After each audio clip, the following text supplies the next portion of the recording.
मैं doctor Rajeev Agarwal, senior director breast services, Medanta the Medicity hospital, Gurugram. आज हम ब्रेस्ट से निकलने वाले एक ख़ास तरह के फ्लूइड के बारे में बात करेंगे, जिसको हम लोग कहते हैं गैलेक्टोरिया।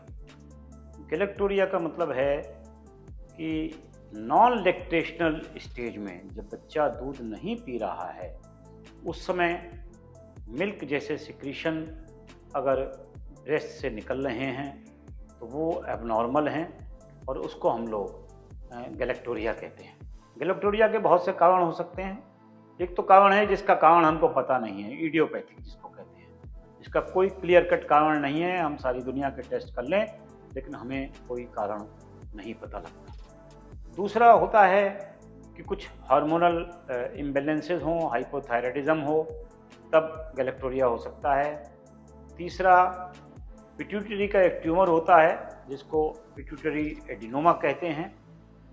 उससे बॉडी में सीरम प्रोलैक्टिन की मात्रा बढ़ जाती है और उसकी वजह से गैलेक्टोरिया या दूध जैसे सिक्रीशंस हो सकते हैं।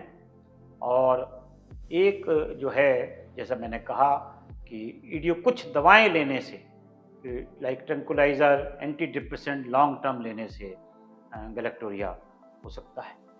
गैलेक्टोरिया को हम डायग्नोज कैसे करें? हम डिटेल हिस्ट्री लें, डिटेल एग्जामिनेशन लें, ज़रूरत हो depending upon the age mammography करें, अल्ट्रासाउंड करें, कभी कभी एमआरआई करने की ज़रूरत पड़ सकती है, और सीरम प्रोलैक्टिन ज़रूर करें।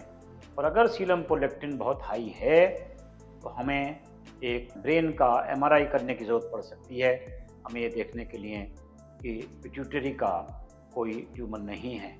एक दफ़ा हमने गैलेक्टोरिया डायग्नोज कर लिया, कोई डेफिनेट कॉज अगर हमें मिलता है तो उसको हम करेक्ट करते हैं। कि जैसे अगर पेशेंट कुछ क्रॉनिक दवाएं ले रहा है जिनसे गैलेक्टोरिया होता है, और अगर वो दवाएं ज़रूरी हैं तो पेशेंट को रीएश्योर करें, और अगर वो दवाएं ज़रूरी नहीं हैं तो उन दवाओं को बंद करें।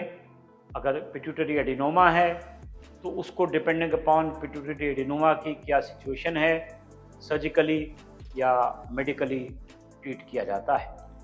अगर हार्मोनल डिसइम्बैलेंसेज हैं, जैसे हाइपोथायराइडिज्म है, तो उनको करेक्ट किया जाए। अगर इडियोपैथिक है, जिसका कोई कारण नहीं है बट थोड़ा प्रोलैक्टिन बढ़ा हुआ है, जिसका भी कोई कारण हमें नज़र नहीं आ रहा है, तब हम कुछ दवाओं से ट्रीट करते हैं, जिनको हम ब्रोमकेप्टिन या कैबरगोलिन कहते हैं, just to give symptomatic relief to the patient. By and large मैं यहाँ कहना चाहूँगा कि इडियोपैथिक गैलेक्टोरिया या बाकी चीज़ों से भी जो गैलेक्टोरिया है वो कैंसर की वजह से नहीं होता है। घबराने की ज़रूरत नहीं है। एप्रोप्रिएट ट्रीटमेंट कराएं एंड अपने माइंड को रीएश्योर करें कि गैलेक्टोरिया एक खतरनाक प्रॉब्लम नहीं है। धन्यवाद।